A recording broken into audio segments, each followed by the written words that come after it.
Hi everyone, my name is Yutaka Takeda. I joined PFN last December 5th, so it's been like 2 months. I heard that actually I was suggested to make a presentation here a few weeks ago by Kubota-san, and he just suggested me to talk in English. I'm Japanese, and talking to mostly Japanese people is kind of awkward, but I'll try my best.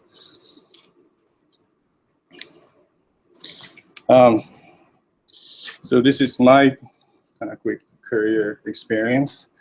I started to work for a company, NEC. I think it's pretty known. And there I worked for like 6 years, and about 6 years. And I worked on digital PBX, and also I was a hardware engineer. I designed package wiring board and also ASIC as well. And so digital hardware engineer. A little bit of analog. I don't remember much, but a long time ago. And then I changed my employer to Panasonic. Actually, that was how to translate Kyushu Matsushita. I'm originally from Nagasaki, and I wanted to go all the way back in those days, but there was no job in Nagasaki, so Panasonic was located in Fukuoka, so I joined the company, and where I worked on initial PHS base station development. You can tell my age by that, and IP-based PBX and voice over IP, and also IP camera. And in NEC and Panasonic too, I was pretty much being involved in network protocols and stuff. Then soon I was asked to join an office in San Diego. It's a Panasonic office, newly created office, to deal with a lot of centric services using voice over IP. And so I was there for 4 years. So that's the reason I put the flag, US and Japan, during the Panasonic period. And then soon we were told to come back.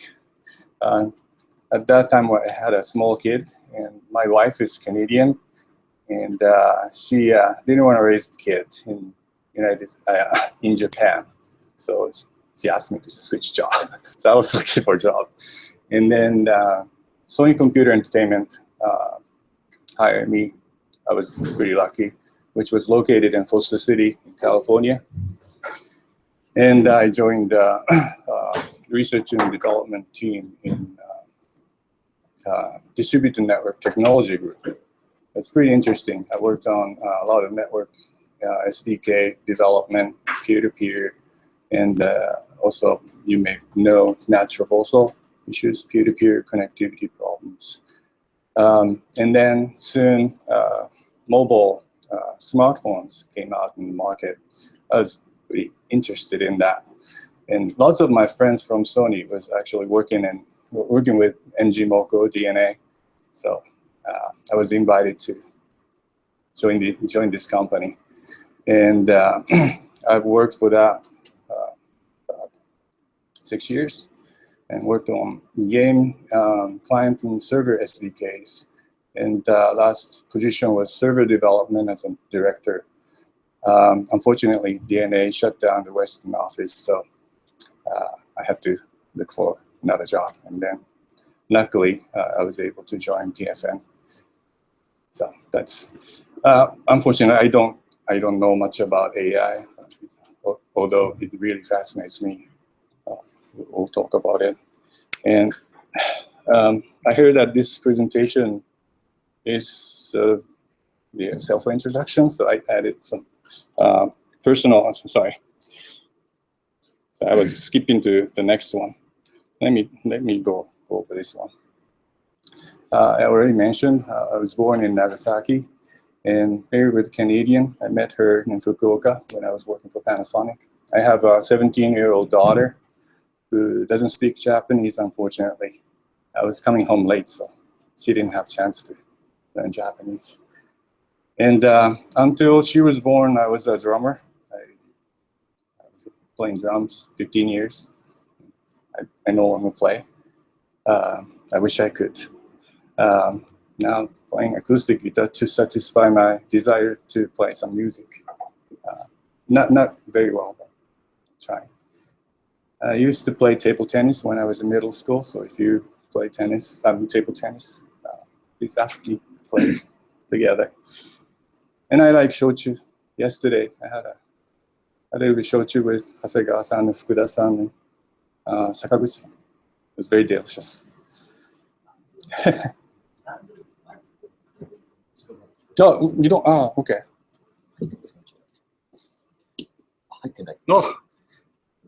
Oh, I thought it was.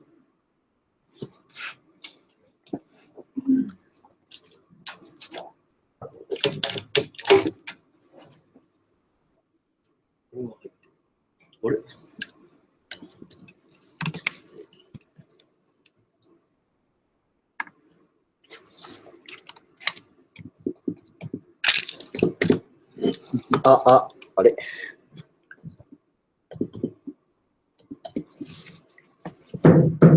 入った。入りました。Hello. 聞こえますか？ Hello. これ持っちゃっても大丈夫です。もうチャンス。はい。入ってますね。Okay, so enough about myself. And looking back my career, I just wanted to say, you know the OSI 7 layers in networking. It's just a reference model. I actually worked on hardware, data link, network, transport layer, and also above. Last thing was game application system development. So I kind of climb up the ladder of OSA layer instead of carrier ladder. Anyways, so agenda. Let me talk about history of digital communication. I kind of went over the changes in networking, and so that we can tell what kind of innovation actually happened in the past. And and I talk a little bit about innovation, and then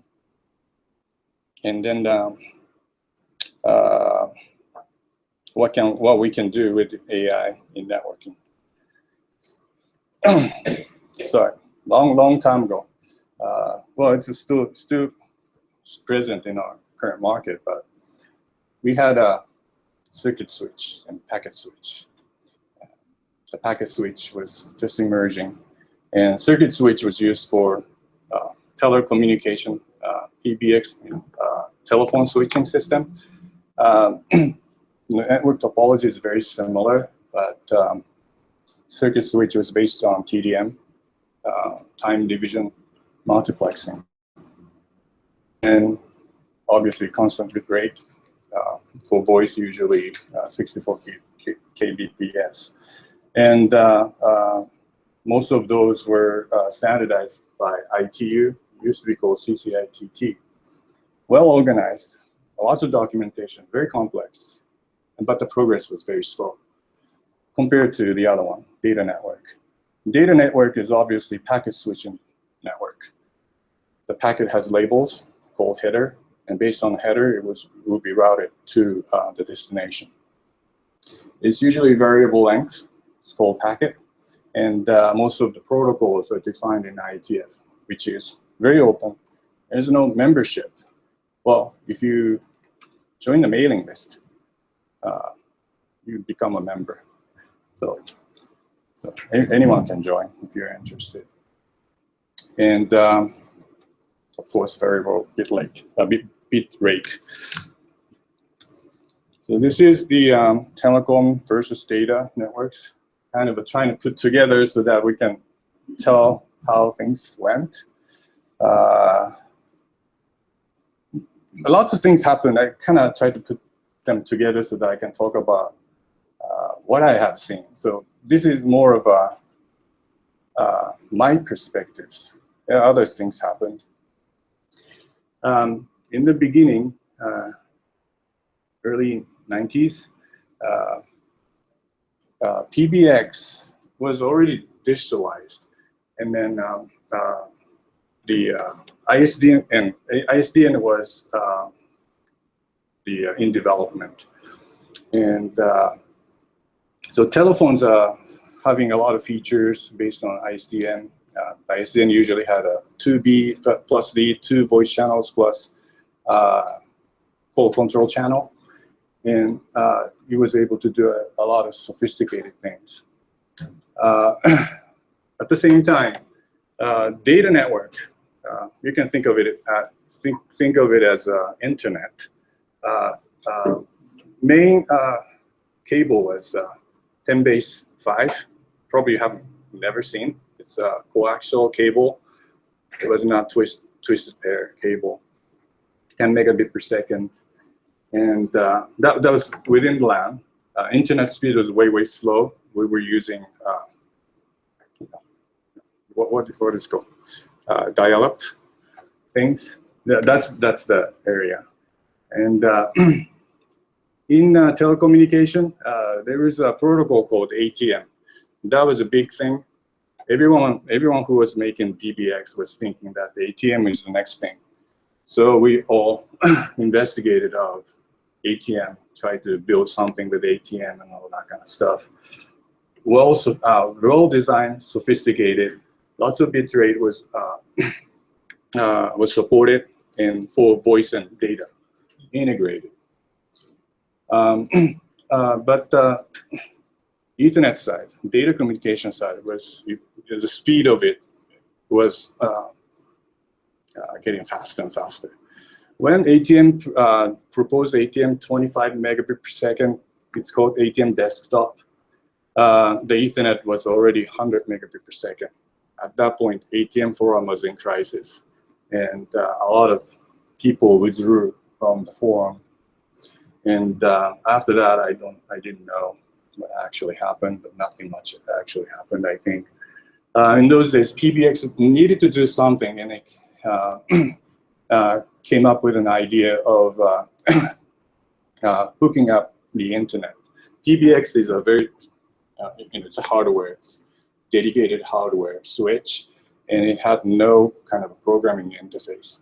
And then people invented something called computer telephony, and they defined computer telephony interface so that we can do more sophisticated things to control PBX.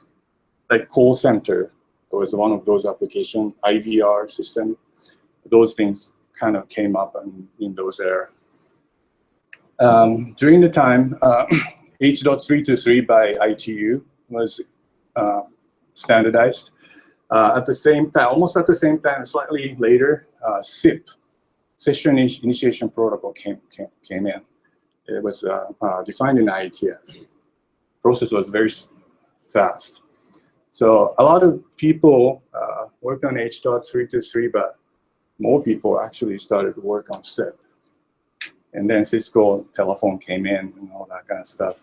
Internet was becoming faster and faster. Cable modem became available. And then soon we saw a lot of voice over application, chat applications.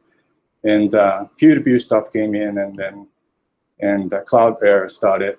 And smartphone, was in the market by 2005. iPhone, first version of iPhone was released. And after that, I think you know very well. I'm not going to go in there. So lots of things happened over the 25 years, and I think that it's getting faster. Growth of internet speed, I think I don't need to explain, but it's still exponentially growing. And of course, some innovation will happen along the way.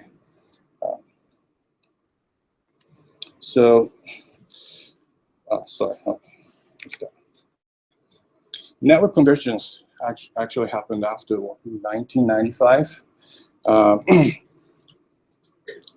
Just kind of looking back, why network convergence happened, what happened, what changed, kind of thing. And then I was aware that network convergence was necessary, PBX and data communication convergence. I think most of people don't know that wiring cost is really expensive. It's not just speed or quality or anything like that. It's just wiring through the building. It's very costly. It accounts for like 50% of the total system cost. So PBX, I mean, voice communication converged into data network was really, really desired. And so network conversions actually happened. I think we'll see less standard digital telephones in the office nowadays. I don't think we have here. Japan may be different now. Another thing I wanted to mention was ATM was supposed to be very, very sophisticated and guaranteed quality of service. Ethernet IP-based network has some attempt to guarantee QoS, but it was not functioning or it's never been enabled. But ATM had that feature, and well organized. You can integrate voice and data very well. However, it lost against Ethernet. And why Ethernet won? Ethernet had already a lot of IP applications, desktop applications, and the network card was everywhere. It's cheap. It's a hardware. If you sell more, it gets cheap. And by the time ATM came up with 25 megabit per second, I told about it already. It was already 100 megabit per second. And yeah, that's why the quality service was something that should be part of a killer application for ATM, but they could not find any really, really meaningful killer applications in ATM land. Well, they're partially used in ADSL network and some backbone networks. I think it's been still used, but I think it's getting less and less. And then before the cloud era happens, we are really excited about peer-to-peer. When you hear peer-to-peer, we always imagine the file sharing. I think a lot of people used it, me too. And why we had to use it? That's because hosting of server was very, very expensive in the past. It was just about 10 years ago. It's very expensive. And but peer-to-peer was very complex. And also the file sharing. People share files that has to be protected by copyright. It was shared. So there was a lot of social problems and all that kind of stuff. And security was another concern. And a lot of people struggle, lawsuit cases and all that kind of stuff. And in the meantime, the hosting and CDN services became much, much cheaper in a short period of time. I tried to use BitTorrent-like protocol for distribution of game applications. It was expected to save a lot of money. However, CDN got cheaper, and it almost had no benefit of creating such environment for game application distribution. And another people was expected that peer-to-peer communication would gain the speed. We did a lot of researches, but I noticed that when you have multiple nodes downloading and uploading at the same time, when you're downloading files, you have to use TCP connection, so you have to send ACK. And the upstream is usually very limited, narrow bandwidth downstream, and ACK packet will be lost because of the congestion. That affects our download speed. So it's actually slower. Well, it depends, but it will more than likely it will get slower. So that's something I have identified. The file sharing it's a subset of peer-to-peer. There was some successful domain in peer-to-peer that was, the last two companies I worked for were game companies. So I was interested in looking into peer-to-peer for the multiplayer online games, and where the most important requirement was is latency. We want to overcome latency. If the data is breached by the server, it can delay a lot. So peer-to-peer made sense. And I've worked on something called NAT traversal, because you are behind the router, so your IP address is invisible from outside. So you have to invent something called NAT traversal. That's what I worked on. And then quality control. For the need for NAT traversal, we used UDP. UDP doesn't guarantee the delivery of data, so we had to kind of reinventing, TCP-like protocols on top of UDP. But it also allowed us to choose not to retransmit data when the packet is lost, because a lot of game data, all data has no meanings. For instance, the location information. When you update it already, and old data, it should be overwritten. So you don't have to wait for ACK, and when it doesn't come back, you don't really need to retransmit. You just discard. That kind of quality of service can be provided with UDP. So a lot of flexibility in there, but of course a lot of work, because you have to implement those stuff. And a lot of flexibility in the library we developed was there, like Mesh Star, and we also provided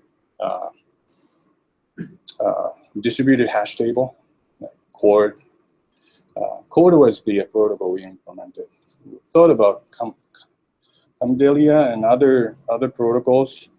There are a lot of variations in DHT. So NAT traversal is something that I worked on. I think my contribution is still running in PS3, 4, and I think maybe. But this is just a general information. This is a basic configuration. You have routers, which has a NAT, network address translator, and there's endpoints, the communication endpoint. And you have a server, and then you also need to have STAN server. Have you guys used WebRTC? Who knows WebRTC? Okay, not many people. WebRTC uses this exact framework for peer-to-peer communication. So this is still that network configuration. And actually, it's very active development still happening, I think, because I created STAN server with Node.js. I created that in order to learn Node.js. But recently, I see a lot of downloads and forks and stars and stuff. So I guess WebRTC people are looking into it. Anyways, this is, I don't think I need to go into that, but this technique is called UDP hole punching. You learn the external IP address and port number assigned by NAT, and you exchange those port numbers through a signaling server so that they can create ports with each other so that you can establish peer-to-peer connection. A lot of complexities in there. If you're interested, I can explain the whole thing someday. So now, then Cloudera just came in. This changed everything, whole thing. It's just describing what I have seen in the office of our game studio. So we usually have post producers, DevOps team, engineers, lots of engineers, and oh, something is duplicate. Oh, okay. I think DevOps, there are two DevOps. Just ignore one or the other. And then we have DBA, database administrator, and IT expert. DBA and IT expert usually try to, set up data center because there was no cloud. It was very costly, and it's a lot of hard work. And a lot of people from down there, particularly engineers, had to help to, to build our data center. But when cloud came in, those experts kind of lost job. They went to cloud service companies, and DBA gradually reduced. Not going to need any expert. And the studio was able to focus on the content development. And the internet, we didn't have to work on data center. Instead of developing those, we were using it. A lot of engineers try to come up with a lot of features. Those clouds also provide services, and we just use it, focusing on content. But there's a downside too. Anything that cloud doesn't support, we're going to be limited by that. So this is important too. So lots of innovation happened in the past. But just kind of let's talk about innovations. I read this book, authored by Clayton Christensen. It was quite interesting to me. And he talks about the innovations, different types of innovations. And apparently, innovation is actually innovation. The word innovation is used interchangeably with sort of breakthrough. Breakthrough and innovation, according to his idea, are different. So there are three types of innovations. So the first one is disruptive innovation. This is the first thing, new ideas, new product. And then what comes next is the sustaining innovation. Once a company grows, you have to sustain your business. You're now earning a lot of money, and you have to make it success. You have to sustain as long as possible. And then it will come into the stage where it is called efficiency innovations. You're going to work on improvements and all that kind of stuff. And just keep earning, that kind of stage. So people struggle. This is about innovators' dilemma. Dilemma will happen in between, like sustaining innovation and efficiency innovations. And companies are so concerned, focused on sustaining work. They haven't spent enough capital to drive disruptive innovations. It's really hard because usually disruptive innovation, you don't have immediate income. You don't know what's going to happen with that idea. Where you already have a successful business you can sustain, and so it's a hard decision to make. So that kind of thing. So this is one of the example he was using in YouTube video. You can go in there. You don't have to buy it. This one was a pretty good YouTube video, and so this was an example of mainframe computer system. I think most of the people never touched mainframe computers. It's different from supercomputers. A mainframe computer, the computer was always centralized because it was very expensive and complex. So only a handful of people can, access that kind of computer.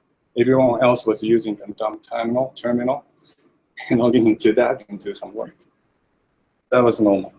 And then desktop computers came in, and more people can write program, use applications. Right? This is kind of the circle is about how many people can be involved in a computer. So it's more people can join, less expensive, less complex, and those computers get faster and faster. So that mainframe is no longer necessary. Then smartphone came in. Smartphone get faster and faster, got faster and faster, and it can do as much, as much as PC desktop computer can do. So a lot of people start, depending on smartphones, and then it's becoming less and less dependency on the desktop computers. So in his definition, disruptive innovation is about transforming the expensive, complicated system into affordable, more accessible things. And it actually creates new jobs. That's his theory. Sorry. So looking back the networking history, what was the disruptive innovations? So from what I can tell, I think digitalization of PBX or internet was, from the beginning it was digitalized. That was a huge thing.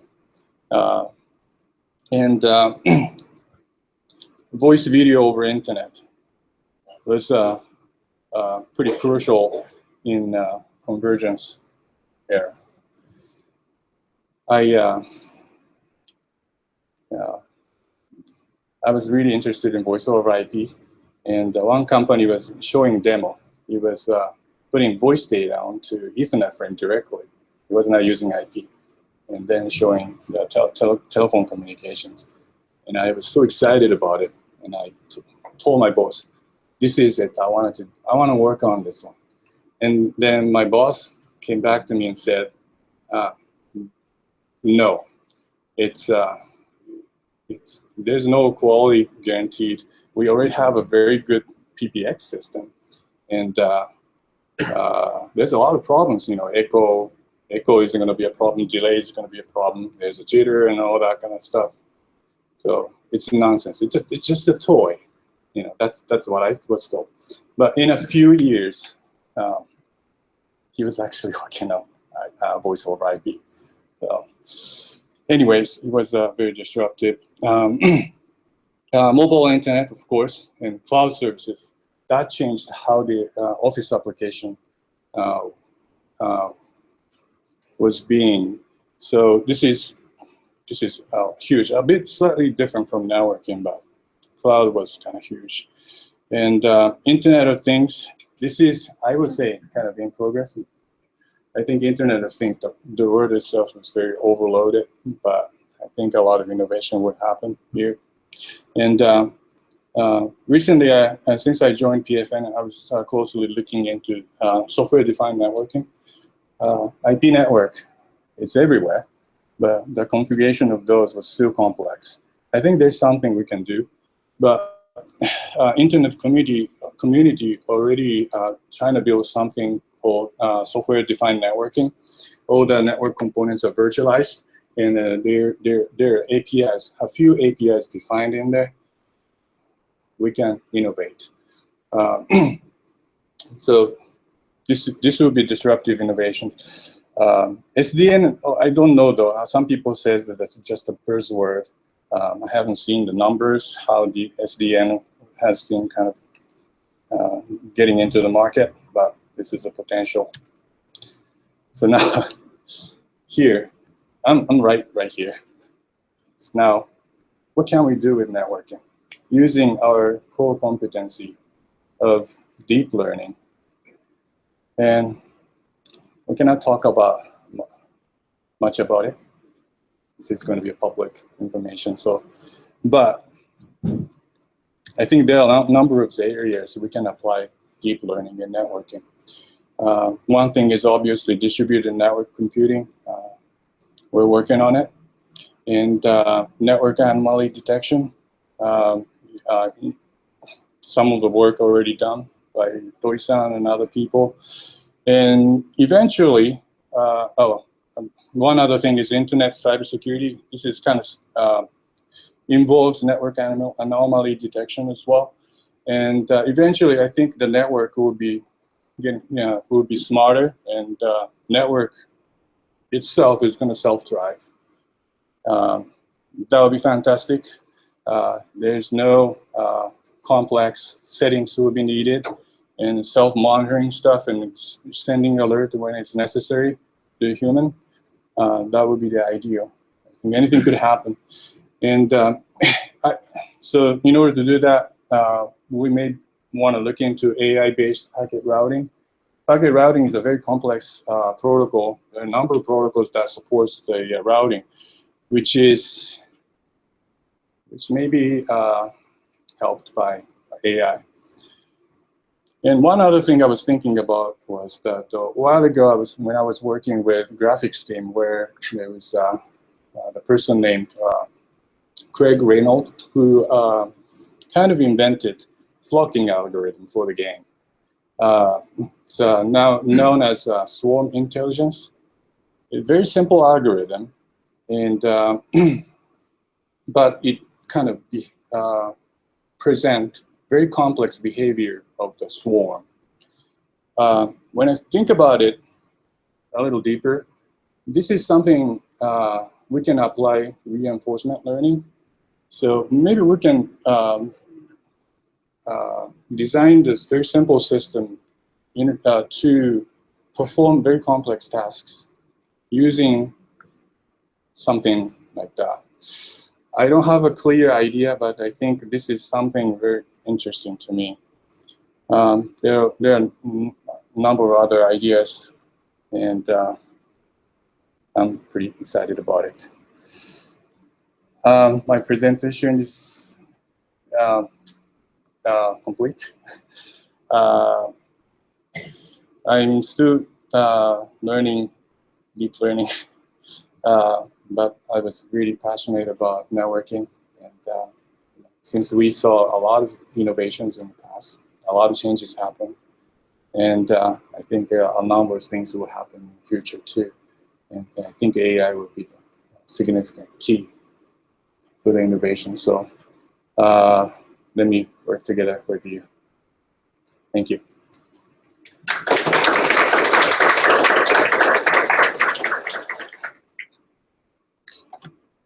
I'll be happy to answer to your questions. So you said that with the arrival of the cloud and like CDNs getting cheaper and so a lot of peer-to-peer technology became like obsolete or not so much used anymore. So do you think that there will be some kind of renaissance of this peer-to-peer technology for certain use cases? You're talking about CDN? No, I mean peer-to-peer as opposed to centralized. Oh, okay. models. So do you think that there will be use cases where peer-to-peer will be the preferred way of? Yeah, so when we say CDN, it's a distributed network. It's not centralized, actually. So peer-to-peer is used in order to distribute the load and all that kind of stuff. And CDN actually does it. It has an edge node. It's a hierarchical network, right? So the data is copied based on the caching algorithm. So you're going to be downloading the file from a very close location or something that is more performant. So it's really hard to say that peer-to-peer will make things better in that situation because it's already distributed. And no, in general, when you say, okay, like we used to exchange files via peer-to-peer, and now we just have it, we are hosting it in the cloud. Yeah. I don't know. Like Skype used to be peer-to-peer, now Skype is using central server. Yeah. Do you think in certain use cases there will be like going back to the peer-to-peer model? Maybe. As I said, file sharing, peer-to-peer as in file sharing is kind of dead, right? But the other domains, like if you, the latency is your requirement, significant requirement, the peer-to-peer still makes sense. And a lot of games are still using peer-to-peer. And the voice communication was perceived as, latency critical application. So it's still peer-to-peer, SIP protocol, all the core control happened with a centralized based, the SIP proxy server and stuff. But voice channel will be going peer-to-peer, right? And there's some situations where you need to go through specific proxies. It may not be a peer-to-peer, but hybrid of those is being used nowadays. So peer-to-peer is still there. The file sharing peer-to-peer is kind of there.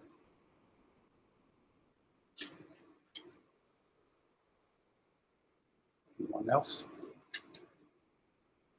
Let's go ahead. So I was interested in software-defined network. What do you think is the current bottleneck? What is preventing from the current, what do I think? What is preventing it from making it big? Making it big. Yeah, maybe Doi-san knows better. So making it bigger. Definitely people are looking into SDN, and it's just that from what I heard, API is defined and everything is going towards kind of a well-defined, interfaces there, and so that a lot of application vendors would be able to invent some cool, tools and stuff on top of SDN. So what I'm not sure about is that if the API is well designed, can we control, precisely? And in that, one of the person was telling me that there's a lot of limits to what you can do with the. There's an API called northbound API and southbound API, and then also the maintenance channel. Those APIs are available, but apparently what you can is currently limited. So I would say it's in progress, but eventually everything will become something called SDN.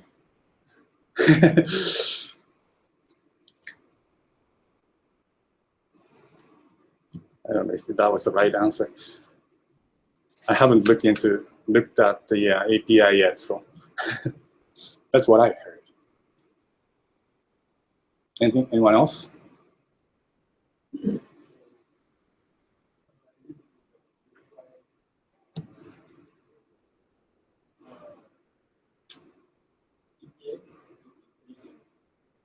Oh, okay, yeah, internet speed.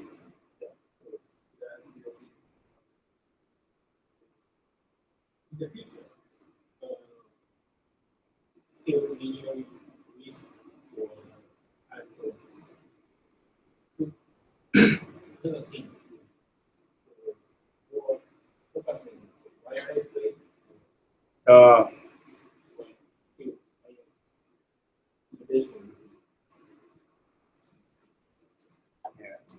I'm not really following the wireless land. Again, Doi-san may know better. He was working on more of the internet construction side of work, I guess. But my opinion is that wireless and wired network will coexist in the future. Did I answer your question? Maybe you asked differently. Oh, that one's wired, yes. Yeah.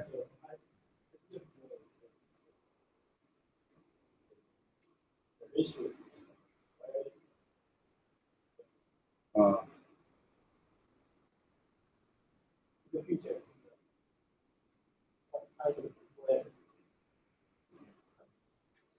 Good question. Both of them are getting faster and faster. So for wireless, it's almost close to the channel. So what we can do is to make use of the efficient usage of the wireless satellite space. This is how to multiplex the signal over the air. For wireless part, there are many ways to increase the complexity. So there are many, as Takeda-san said, there are many ways to increase the non-light and it is expected to be settled. And the wireless part is difficult and difficult. Technically, yes. So, for example, for 5G, there is a technology that is called massive MIMO. That is to create, the massive MIMO is to create wireless speed to the, for example, your cell phone from some station placed on some building.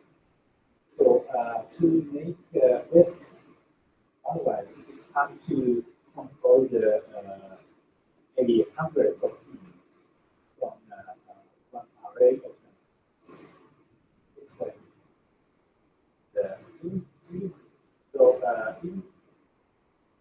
they have a massive mind, they will go through the innovation due to that.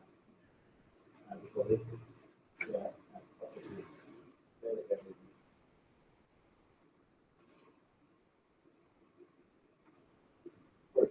Oh, thank you. I don't have much insight into it. Anyone else? Oh, go ahead. So you are now in the United States. Yeah, I'm living Your wife in. is Canadian. Right? My wife is Yeah. Canadian. Yeah. So how do you think about the President Trump? And today's topic is innovation. He's supportive for innovation in IT. Yeah, I think it's going towards the opposite side, right? Trying to protect their Be careful, country. you cannot re-enter the US. You say something wrong. Oh, Because it was all Okay. concept. let's talk about it in the beer party. I don't have much opinion, but I feel very unsafe. People doing demonstration, demo thing out there, and UC Berkeley there was fire and all that kind of stuff. And I don't feel right though, but I don't want to talk about much of my opinions in public resource. So let's talk about it and be a party. What do everyone think about it? Let's be a party. Anyone else? That's it. Thanks for listening.